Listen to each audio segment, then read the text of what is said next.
Halo teman-teman, selamat siang. Bertemu kembali bersama saya. Kali ini saya akan bercerita atau berstorytelling mengenai buku yang beberapa bulan yang lalu sudah saya baca. Hanya saja baru kali ini saya berkesempatan untuk menceritakannya kepada teman-teman. Buku tersebut berjudul Sapiens, karya Yuval Noah Harari. Buku yang isinya menurut saya daging semua. Dalamnya sangat renyah dan gurih sekali isinya itu. Tetapi di samping itu buku ini banyak hal-hal yang kontroversi mungkin ya, kayak bertentangan gitu dengan apa yang kita yakinin, apa yang kita ketahui. Tapi satu sisi saya pribadi seakan-akan melihat sesuatu hal yang baru gitu melalui buku Sapiens ini mengenai revolusi manusia dari zaman dari masa purba gitu sampai masa modern sekarang ini. Sebenarnya rencana saya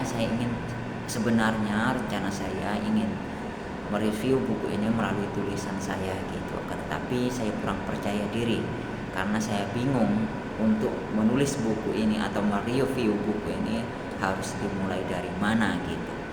Karena dari buku ini isinya hal-hal yang sangat menarik gitu, isinya itu daging semua gitu, sehingga tidak ada sesuatu yang remeh-temeh untuk dibahas gitu, sehingga menurut saya buku ini sangat berat gitu, pembahasannya sangat berat dan sangat serius gitu.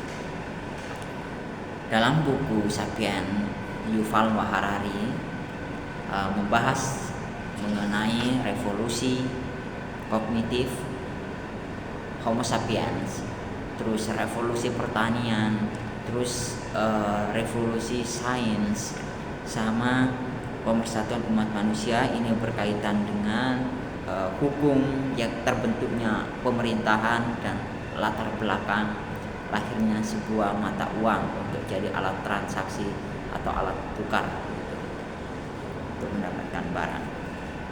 Akan tetapi karena buku ini terlalu berat bagi saya, maka saya tidak mengulas secara mendalam mengenai satu persatu, tetapi saya akan menggambarkan mengenai garis besarnya saja mengenai isi dari buku ini gitu. Pada bagian revolusi kognitif yang dialami oleh sapiens atau Homo sapiens, sebelum itu saya akan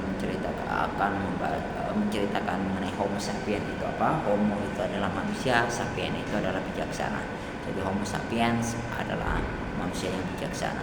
Pada revolusi kognitif ini membuat saya speechless atau tersenyum tidak percaya dalam mengenai pernyataannya Yuval bahwa manusia 6 juta tahun yang lalu, nenek moyang kita adalah seekor kerah gitu. Dan gorila, simpanse,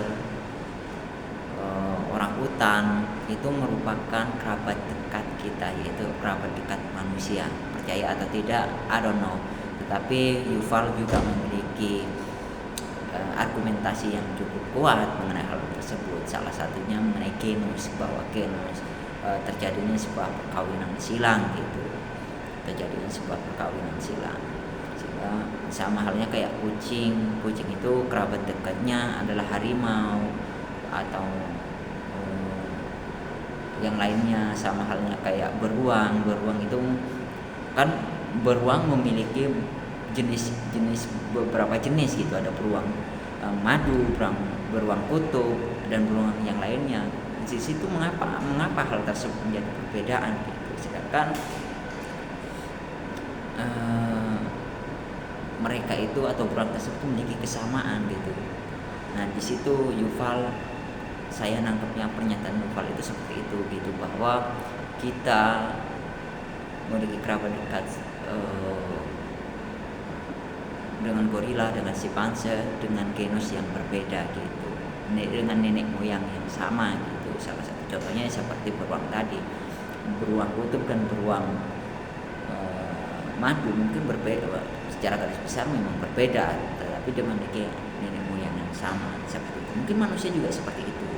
Tapi secara garis kepercayaan itu tentu beda lagi gitu. Masa sih manusia genusnya itu atau nenek moyangnya itu adalah seekor kera, kan sangat tidak mungkin gitu.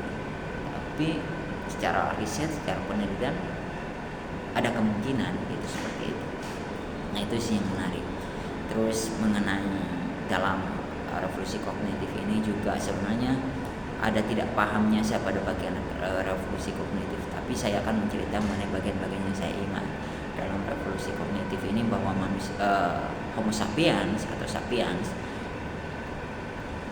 saya mendapat makna atau pesan yang sangat dalam, bahwa semakin berkembangnya zaman, semakin majunya peradaban, itu tidak menjamin tentang kesejahteraan manusia gitu pada saat ini. Karena pada zaman dulu, pada zaman-zamannya sapiens atau zaman-zamannya masa purba, mereka itu hanya fokus untuk berburu dan berkumpul. Dia tidak mendamba-dambakan tentang rumah yang bagus, tidak mendambakan tentang perabotan atau alat transportasi seperti sekarang gitu, tidak mendambakan seperti itu gitu. Akan tetapi pada masa itu bukan berarti kehidupan mereka lebih mudah, bukan berarti kehidupan mereka tidak ada tantangannya gitu. Pasti di situ mendapatkan tantangan juga, misal ketika mengalami kehujanan, ketika mengalami kegiatan berburu, itu mendapatkan tantangan juga. Dan sekarang, pada zaman sekarang, bukan mungkin lagi, tapi memang iya, zaman sekarang sudah tidak berburu dan berkumpul. Berbeda pada zamannya sapiens beberapa juta tahun yang lalu gitu, yang hanya difokuskan meramu dan berburu dan berkumpul gitu, berburu dan mengumpul gitu, seperti itu. Berbeda dengan sekarang. Kan tetapi apakah permasalahan sapien atau manusia sudah selesai? Tentu tidak juga gitu. Ini kan menuntut kita bahwa permasalahan atau tantangan manusia itu tidak akan pernah selesai gitu. Selalu ada tantangan-tantangan yang muncul seiring berkembangnya peradaban. Dengan demikian, sampai kapan manusia itu akan melakukan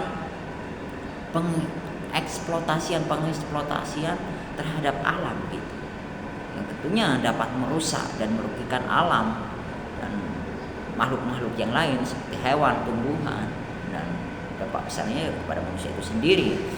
Manusia juga akan mengalami dampak yang signifikan terhadap pengrusakan hutan. Tentu dengan pengrusakan hal tersebut, manusia selalu mengatasnamakan tentang kemajuan, tentang kemakmuran, tapi pada nyatanya tidak juga gitu. Permasalahan manusia selalu muncul gitu, dan ujung-ujungnya mau sampai kapan gitu hal tersebut terjadi. Mari kita bayangkan beberapa tahun yang ke depan, puluhan tahun, ratusan tahun mungkin, akan seperti apa bumi ini ketika manusia selalu melakukan pengeksploitasian mengatasnamakan kemakmuran dan kemajuan, sedangkan permasalahan manusia selalu ada tantangannya tersendiri gitu. Akan kampung, akan hancur atau bagaimana, entahlah. Tapi tentu di situ juga terselubungi oleh keserakahan dan keangkuhan manusia untuk menguasai kehidupan gitu. Keangkuhan manusia untuk melakukan pengeksploitasian, keangkuhan manusia untuk berkuasa atas orang lain gitu. Seperti itu. Terus dalam revolusi kognitif itu yang saya bisa pahami, banyak sih sebenarnya, tapi yang paling saya ingat itu mengenai pengeksploitasian alam yang berlebihan sama asal muasal atau nenek moyang manusia gitu. Terus revolusi pertanian ini juga bagian yang paling menarik menurut saya. Hanya saja saya belum bisa menjelaskan kepada teman-teman secara spesifik gitu mengenai revolusi pertanian ini, akan tetapi di situ pada bab revolusi pertanian ini Yuval menceritakan mengenai proses yang dialami oleh Homo sapiens yang awalnya hanya konsumtif gitu, kayak mencari terus dikumpulkan, dan sekarang pada masa itu mengalami perubahan kayak menanam. Dulunya hanya sekadar mencari lalu dikumpulkan mengenai tanaman-tanaman gitu, mencari dan dikumpulkan. Kemudian mengalami perkembangan sehingga sapien itu tercerahkan untuk melakukan penanaman gitu, tidak hanya mencari tidak seperti itu. Pada masa itu sapien tercerahkan atau perkembangan kognitifnya itu berkembang sehingga ada keinginan atau pikiran untuk lebih baik menanam gitu, seperti itu.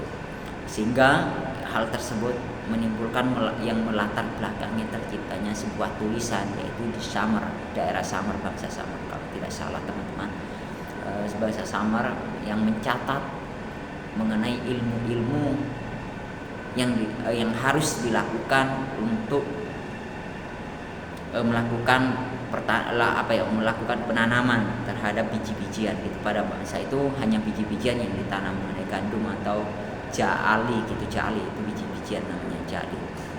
Biji-bijian kecil kayak seperti wijen gitu. Tentu pada saat itu sebelum terciptanya tulisan untuk mencatat mengenai ilmu menanam, yaitu pada zaman itu di bangsa Sumer itu mereka mentransfer ilmu tersebut melalui generasi ke generasi, melalui raja ke raja gitu.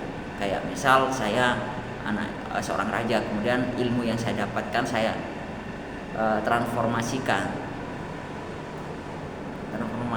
ke anak saya gitu, ke anak saya, kemudian anak saya ke anak selanjutnya, seperti itu. Nah, kemudian kan mengalami kesulitan mengenai kromosom atau IQ, mulai kesulitan, apalagi kalau terlalu banyak ilmu yang harus dicatat, harus dihafal gitu. Maka itu tersebut menimbulkan atau yang melatar belakangi terlahirnya tulisan gitu kan, tetapi ya dalam bentuk simbol-simbol gitu, seperti itu. Itu yang menarik.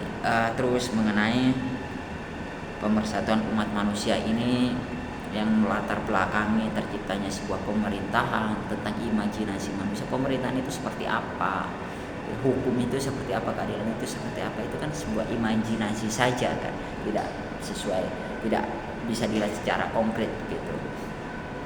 Nah, itu berdasarkan kesepakatan gitu. Terus yang dilatar belakangi dalam pemersatuan umat manusia ini juga dilatar belakangi yang menceritakan tentang latar belakang terlahirnya uang gitu, yang dulunya hanya sekadar barter mengenai barang dengan barang, sedangkan sekarang pada zaman itu sudah terlahir mengenai nilai uang koin, alat tukar gitu, alat tukar transaksi. Itu sebenarnya buku ini sebenarnya juga menjadi patokan utama, menjadi sebuah kebenaran yang mutlak, akan tetapi ini hanya sekadar referensi ya. Yuval dalam buku ini juga mempertanyakan itu berbagai hanya ini merupakan argumentasi Yuval gitu mengenai revolusi manusia, revolusi pertanian atau dinamika kehidupan ini gitu. Yuval juga bertanya-tanya gitu mengenai tentang sesuatu yang tidak bisa ia pahami gitu. Salah satunya yaitu mengenai dunia patriarki dalam kehidupan ini. Di berbagai daerah, berbagai negara itu memiliki keyakinannya masing-masing gitu.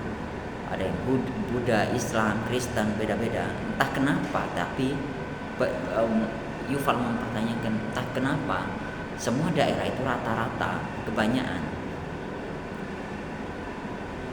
terjadinya budaya patriarki gitu.